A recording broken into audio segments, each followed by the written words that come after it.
বলেছিল দয়া করে তার কাছে যাবে না, তিনি শিয়াদের বন্ধু বলে থাকেন। আসলে সে একজন শিয়া। সে বলল, না, তার কাছে যেও না।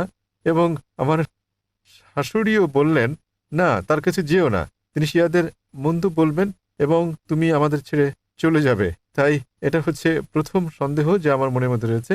এবং দ্বিতীয় বিষয়টি হচ্ছে, আমার আমার একটি সাধারণ প্রশ্ন আছে, এই অর্থে যে যদি আমরা বলি সবকিছু ঈশ্বর এবং সবকিছুই ঈশ্বরের হিন্দু ও মুসলিম ধর্মে, তাহলে কেন ঈশ্বর চান আমরা সবাই তার উপাসনা করি? কেন তিনি আমাদের সৃষ্টি করলেন? যে কোনো ধর্মে যখন আমরা সৃষ্টি নিয়ে আলোচনা করি, কেন তিনি আমাদের সৃষ্টি করলেন, কেন তিনি আমাদের উপাসনা চান, কেন তিনি তার উপাসনার জন্য আমাদের এত ত্যাগ চান, এবং কেন তিনি জীবজন্তু কিংবা অন্যদের উপাসনা করতে বলেন না, কেন কেবল মানুষকেই বলেন? ধন্যবাদ। ভাই দুটো প্রশ্ন করেছেন। প্রশ্ন করার আগে তিনি আমাকে নমস্তে বলেছেন। ভাই আপনি নমস্তের মানেটা কি জানেন? না। লোকে বলে হাই, এই হাই শব্দের মানে আসলে কি? আমি বলি আসসালামু আলাইকুম ওয়া রাহমাতুল্লাহি ওয়া বারাকাতুহু, মানে হচ্ছে আপনার উপর আল্লাহর শান্তি, রহমত ও করুণা বর্ষিত হোক। আপনি আমাকে বলেছেন নমস্তে, আমাকে জবাব দিতে হবে, ঠিক? এবং আমি জবাব না দিলে আপনি বলবেন কি ধরনের তিনি লোক, ঠিক? এখন আমি আপনাকে জিজ্ঞেস করি নমস্তে শব্দের মানে কি? দেখুন, আমার কাছে নমস্তের মানে হচ্ছে যেমন আমি আপনাকে হাই বলছি, তেমন যেমন আপনাকে বলছি আসসালামু আলাইকুম। তবে আপনার জন্য দয়া করে আমাকে মাফ করবেন যদি খারাপ ব্যবহার করে থেকে যদি বলি যিনি আমাকে অপদস্থ করেছেন তিনি ভালো মানুষ, তাহলে কি বিশ্বাস করবেন? যদি আমি ওই শব্দটা জানতাম। যদি আমি বলি উল্লু, আপনি জানেন উল্লু কি? ভিডিওটা আপনাদের কাছে ভালো লাগছে, একটু সাবস্ক্রাইব উল্লুর করে দিবেন। মানেটা হচ্ছে বাংলায় পেঁচা, ইংরেজি আউল মানে হচ্ছে জ্ঞানী ব্যক্তি, কিন্তু বাংলায় উল্লু মানে কি? উল্লু মানে বোকা। হ্যাঁ, বোকা। তাহলে তাহলে ইংরেজরা ভাবে আমি আপনার প্রশংসা করছি, আপনাকে জ্ঞানী বলছি, কিন্তু আপনি জানেন আপনাকে আমি বোকা বলছি। আপনি নমস্তের মানেটা জানি, সেজন্য এখনো জবাব দিইনি।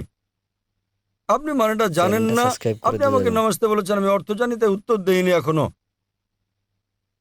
নমস্তের মানে হচ্ছে সংস্কৃত ভাষার শব্দ ইধাম নামামে থেকে এটা এসেছে, মানে আমি আপনার কাছে নতজানু হই।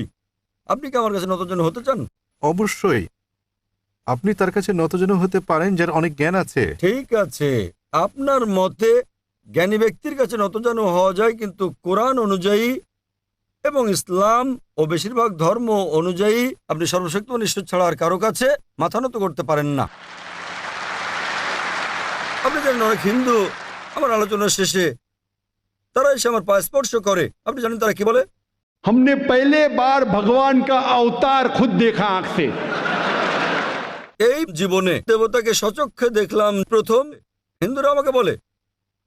তাই আমি বলি দেখেন ভাই, আমি জানি আপনি আমাকে সম্মান করেন, আমাকে ভালোবাসেন, আমি এর প্রশংসা করি, তবে সত্য ঈশ্বর ছাড়া আর কারো কাছে মাথা নত করা হচ্ছে শিরক।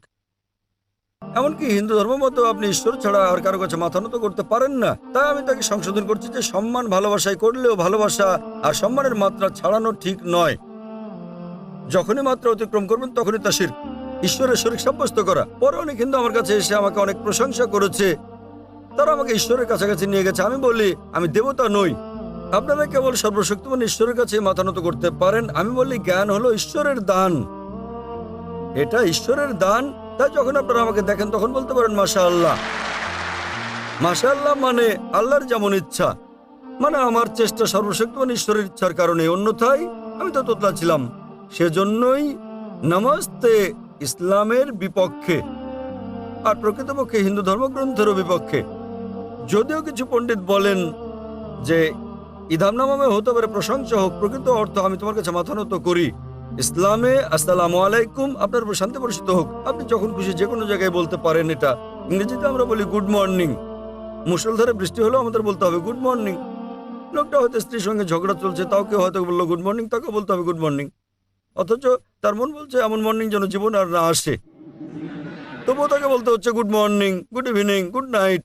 তাই ইসলাম ধর্মে উত্তম হচ্ছে আসসালামু আলাইকুম, আপনার উপর শান্তি বর্ষিত হোক। আর আমি এটা কামনা করি কারণ কোরআন বলছে সূরা নিসা অধ্যায় নম্বর 4 আয়াত নম্বর 86, যদি কেউ তোমাকে সৌজন্যমূলক অভিবাদন জানায় তাকে আরো বেশি সৌজন্য দেখাও। অর্থাৎ কেউ তোমাকে সৌজন্য দেখালে তাকে আরো বেশি সৌজন্য দেখাও, অথবা কমপক্ষে সে যতটা দেখিয়েছে। তাই আপনাকে বলছি আসসালামু আলাইকুম ওয়া রাহমাতুল্লাহি ওয়া বারাকাতুহু। আল্লাহর শান্তি ও রহমত বর্ষিত হোক আপনার উপরে ভাই। ওয়ালাইকুম আসসালাম। ফিরে আসছে আপনার প্রশ্নে। আপনার প্রথম প্রশ্ন ছিল আপনি করেছেন আসসালামু আলাইকুম। যে ভিডিওটা কিরকম হয়েছে আপনার আপনারা হবু কিন্তু স্ত্রী কমেন্টে জানিয়ে যাবেন। হবু স্ত্রী না আপনার স্ত্রী? আমার স্ত্রী। তাহলে ইতিমধ্যে থেকে বিয়ে করেছেন। ফাইন, আপনার স্ত্রী আপনাকে আমার লেকচারে না আসতে বলেছেন কারণ আমি শিয়াদের বিরুদ্ধে, কিন্তু তবুও আপনি তার কথা শোনেননি। আপনি আমাকে অনেক পছন্দ করেন, আমি এর প্রশংসা করি। তবে তবে আপনি কি জানেন কেন শিয়া শব্দটি কোনো জায়গায় নেই কোরআনে? দেখুন, শিয়া সুন্নি এসব কোরআনে নেই। কোরআনে বলা হচ্ছে সূরা আল ইমরান অধ্যায় নম্বর 3 আয়াত নম্বর 103, वातसिमु बिहब्लिल्लाहि जमीअन वला तफरकू। আল্লাহর হাতলকে আশা শক্তভাবে করি ধারণ ভিডিওটা করো এবং আপনাদের বিচ্ছিন্ন কাছে হও না। ভালো আমাদের লাগছে, একটি মুসলিমদের সাবস্ক্রাইব করে দিবেন। দৃঢ়ভাবে আল্লাহর হাতলকে ধরতে হবে এবং আমরা পরস্পর বিচ্ছিন্ন হব না। এবং সর্বশক্তিমান আল্লাহ কোরআনে বলেছেন সূরা আনাম অধ্যায় নম্বর 6 আয়াত নম্বর 159 যে হে নবী, যে ইসলাম ধর্মের বিভক্তি সৃষ্টি করে তার ব্যাপারে আপনার কিছু করার নেই। আল্লাহ তার বিষয়টি দেখবেন শেষ বিচারের দিনে। তাই ইসলাম ধর্মে বিভক্তি সৃষ্টি করাটা হচ্ছে নিষিদ্ধ। সুতরাং যে ইসলাম ধর্মে বিভক্তি সৃষ্টি করে সে কোরআন এবং সুন্নাহর চ্যানেলটা বাইরে চলে সাবস্ক্রাইব গেল। করে দিয়ে যাবেন। আপনি আপনার স্ত্রীকে বলুন, ডক্টর জাকির নায়েক বলেছেন শিয়া সুন্নি বলে কোনো কথা নেই। কোরআনে বলা হয়েছে अतिउल्लाह व अतिउर रसूल। আল্লাহ এবং তার রাসূলের অনুসরণ করো। আমাদের কি করতে হবে? আমাদের মেনে চলতে হবে কোরআন এবং সহিহ হাদিস, নবী মুহাম্মদ সাল্লাল্লাহু আলাইহি সাল্লামের সহিহ হাদিস। এবং একটা লেভেলে আপনি দিতে পারেন মুসলিম। তাই আমি নিজেকে শিয়া সুন্নি বলি না, আমি নিজেকে বলি মুসলিম। তো আপনি আজ আপনার স্ত্রীকে বলুন আমি ডক্টর জাকির নায়েকের সঙ্গে সাক্ষাৎ করেছি, তিনি নিজেকে বলেছেন মুসলিম। আর আমি না সুন্নিদের বিপক্ষে না শিয়াদের বিপক্ষে, আমি বলি সবাই মুসলিম। যে নামেই তারা নিজেদেরকে বলুক না কেন, আল্লাহ এবং রাসূলের দিকে ফিরে আসুন।